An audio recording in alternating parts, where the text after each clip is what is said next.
So please welcome the Lord Mayor of City of Sydney, Clover Moore AO.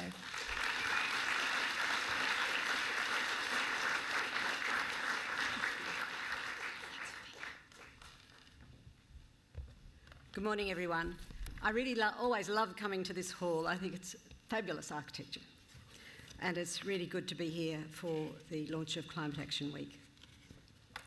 I'd like to acknowledge, although they're not here yet, but acknowledge that they are coming, the Honourable Chris Bowen, the Federal Minister for Climate Change and Energy, the Honourable Penny Sharp, the Minister for Climate Change and Energy and Environment and Heritage, my colleague from the City, Deputy Lord Mayor Jess Miller, Greenhouse as a joint founding partner of Climate Action Week and who do such great work, and the Climate Action Foundation for bringing Climate Action Week Sydney to live for its third consecutive year now. And I'd like to thank Binawee for her welcome. Binawee does the welcomes at my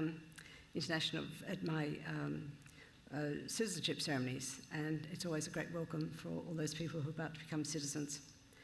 So I want to begin by acknowledging the Gadigal of the Eora Nation, the traditional custodians of our land, and pay my respects to the elders both past and present, and also acknowledge the people of the Mee Nations who live in our city. For more than 20 years, while others have been fighting climate wars, the City of Sydney has been reading the science and reading the room. We know that about 70% of global greenhouse gas emissions are generated by cities, so our actions and the actions of all cities are critical to fixing this existential challenge. When I first became mayor, we conducted the largest consultation in the city's history, talking to close to 180,000 people and businesses, who overwhelmingly said they wanted us to address climate change. And I've got to say, since then, with a continued mandate, because we went back to the community again in 2019, and again they said we're really on the right course, they just want more. Since then, action on climate change has been our highest priority. And as we've heard, change happens locally. We have reduced emissions in our own operations by 78% over the past 20 years. And while we are transforming the way we work, our actions and our influence are also having a wider impact. Our early adoption of renewables and our market power have strengthened and scaled the industry. Our partnerships with other councils and governments, businesses and residents, and our support for organisations like Greenhouse and Climate Action Week and many others have helped make Sydney a model of climate leadership and resilience. In turn, this is attracting startups, researchers, investors and other climate professionals, propelling Australia towards its potential as a renewable energy superpower. At the City, we are cutting emissions in everything we do. Climate action is embedded in our operations, our strategies and our projects. As a consequence, actions and policies that were once seen as radical are now being normalised and adopted more widely. We've installed more than 7,000 solar panels on council properties, supplying megawatts of electricity directly where it's needed.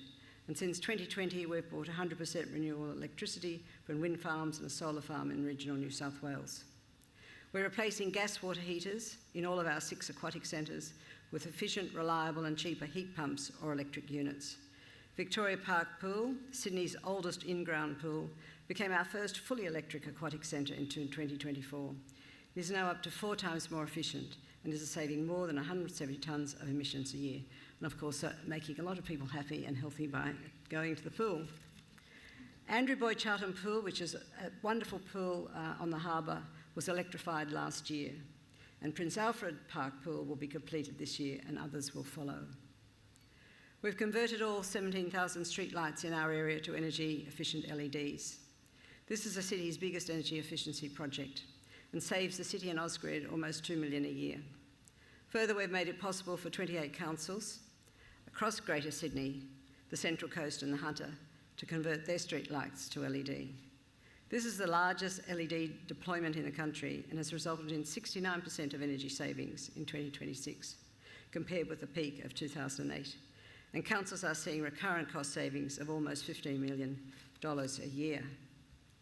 To encourage the uptake of electric vehicles, in addition to installing 53 on-street charging bays, with more on the way, we guide body corporates on how to install EV chargers in their car parks equitably and safely. The next step in our war against waste, and another New South Wales Council first, involves using millions of insects to convert the food scraps of 24,350 households into animal feed and fertiliser. The Daily Telegraph described it as Clover's angry army of maggots, which is the nicest thing they have ever said about me. This is saving tonnes of methane, and it's boosting an innovative business that's helping to manage one of the world's biggest waste challenges. And just a fortnight ago, we adopted our waste reduction and circular materials strategy, which will further drive down waste, including by rolling out food recycling services to all of our 100,000 households by mid-2029. Partnerships across the local government area. We have an ambitious target to reach net zero emissions by 2035, but we can't do this alone. In Australian First, we work with industry to set net zero performance standards for new office towers, hotels and retail developments.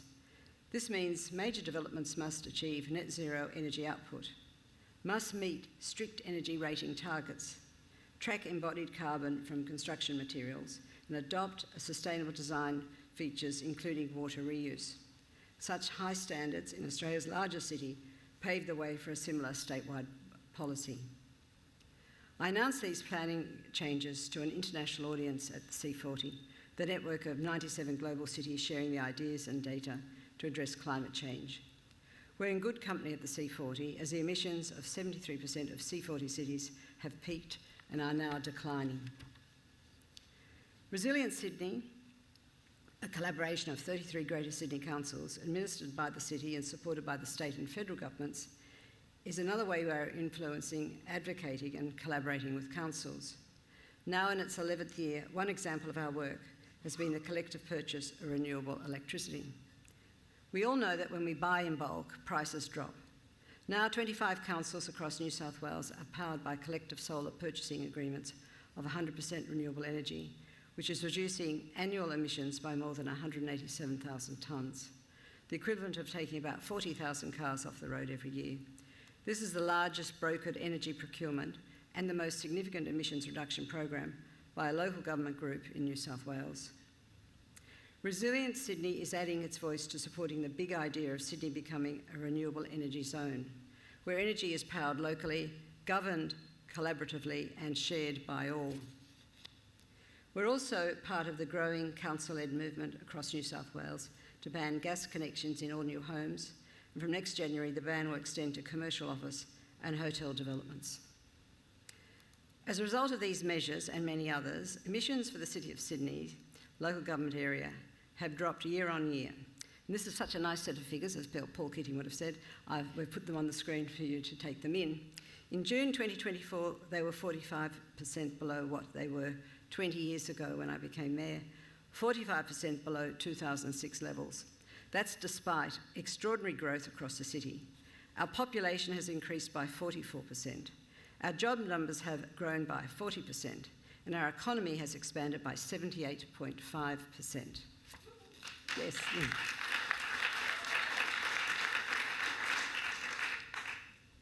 But climate change is also a matter of equity. This is something we all need to turn our minds to urgently. People already experiencing disadvantage are most at risk from climate change. Those who are homeless or have chronic health conditions are especially vulnerable.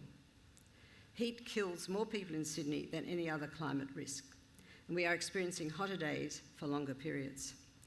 This is a matter of life and death. The Australian Government's National Climate Risk Assessment, released 6 months ago, shows that if the temperature rises by 1.5 degrees, heat-related deaths in Sydney will double, and if it rises by 3 degrees, deaths will be almost 4.5 times the current rate. To help combat heat impacts, our community centres and our libraries provide air-conditioned spaces, cold water and health information. And we partner with St Vincent's Hospital and the University of Sydney to set up mobile cool tents in parks. People on low incomes, renters and people living in apartments are also unfairly impacted. These are large groups, particularly in the City of Sydney, where 65% of our residents are renters, and 80% of homes are apartments. Renters, especially those in apartments, have less power to make changes to keep cool and save the bills. We must find solutions for the complex and costly task of electrifying existing apartments. Conversions often require switchboard upgrades, rewiring and space for heat pumps, which many owners can't afford or don't have. And because tenants are paying energy bills, landlords have little incentive to electrify their rentals. The Capital City Lord Mayor's Forum, where the mayors of the capital cities across Australia went to Canberra last week to meet government ministers. It was really good having a meeting with Chris Bowen, and this is one of the issues I raised with him. And I'm really impressed with what he's doing. Also, we need to ensure the transition from gas is equitable and does not trap vulnerable people in a spiral where fewer and fewer households are paying ever-increasing fixed gas network costs. And, of course, the solutions are not beyond us, and Climate Action Week provides renewed impetus for change. The city is proud to have supported the Climate Action Week each year since it started with an Ideas and Innovation grant. And again, this year's program is inspiring. Congratulations to all who were involved. It's true that change happens locally, but good ideas can and do have far-reaching impacts and results. So in conclusion, I want to say, let's maintain the momentum and ensure Sydney retains its environmental leadership with innovations and new tools to solve the world's most pressing problems. Thank you.